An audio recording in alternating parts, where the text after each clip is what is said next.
नासिक जिले में निवास करने वाले वरिष्ठ नागरिकों और अन्य लाभार्थियों के लिए एक अहम सुविधा की घोषणा की गई है। अब उन्हें हर साल तहसील कार्यालय में जीवन प्रमाण पत्र जमा करने के लिए लंबी यात्रा करने की आवश्यकता नहीं होगी। यह कदम राज्य सरकार की ओर से उठाया गया है, जिससे लाभार्थियों को अधिक सुविधा प्राप्त हो सकेगी। नासिक जिले में वरिष्ठ नागरिकों और अन्य लाभार्थियों के लिए एक नई सुविधा की शुरुआत हुई है। अब उन्हें हर साल तहसील कार्यालय जाने की आवश्यकता नहीं होगी। जीवन प्रमाण पत्र अब गांव स्तर पर तलाठी कार्यालय में जमा किए जा सकेंगे। तहसीलदार आबा महाजन ने बताया कि इस प्रक्रिया में रजिस्टर और हस्ताक्षर और अंगूठा अनिवार्य होंगे, ताकि प्रमाण पत्र की सत्यता सुनिश्चित की जा सके।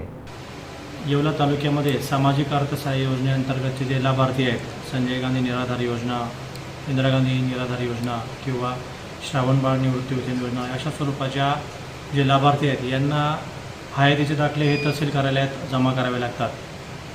मागील वर्षाचा अनुभव बघता आणि वृद्ध नागरिकांची समस्या पाहता आम्ही माननीय प्रांताधिकारी बाबासाहेब गाडवे यांच्या सूचनेनुसार आणि मार्गदर्शनानुसार चालू वर्षी त्या सर्व अर्थसहाय्याचे लाभार्थी यांना आम्ही आता तहसील ऑफिसला येण्याची आवश्यकता नाही, त्यांनी हयातीचे दाखले हे संबंधित तलाठी कार्यालयाकडे जमा करावेत असे आदेश आम्ही काढलेले आहेत। आणि यामुळे जवळपास तालुक्यातील 7,500 जे लाभार्थी आहेत यांना त्याचा फायदा होणार आहे, जेणेकरून त्यांना तहसील ऑफिसमध्ये येऊन त्यांची येण्याची आवश्यकता नाही, त्यांचे श्रम, पैसा आणि वेळ देखील वाचणार आहे। या योजनेमुळे अनेक लाभार्थी जीवनापासून त्यांना त्रास होतो किंवा ते वेगवेगळ्या आजाराने ग्रस्त असतात, ते येऊ शकत नाही तहसील ऑफिसला, अशी देखील परिस्थिती होते। त्यामुळे या योजनेचा, या नवीन उपक्रमाचा त्यांना नक्कीच लाभ होईल।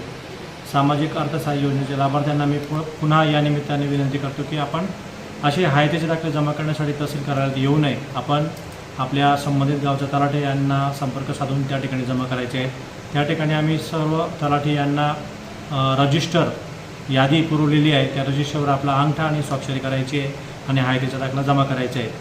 अशा स्वरूपाच्या आम्ही सविस्तर सूचना संबंधित तलाठी मंडळाधिकाऱ्यांना दिलेल्या आहेत। 100 दिवस कृती कार्यक्रमांतर्गत हा तहसील ऑफिसचा एक नवीन उपक्रम आहे असं मला सांगावंसं वाटतं आणि यामुळे नक्कीच लाभार्थ्यांना याचा लाभ होईल। सदर हयातीचे दाखले आपण 1 एप्रिल ते 30 जून या कालावधीमध्ये संबंधित तलाठी कार्यालयात जमा करू शकतात।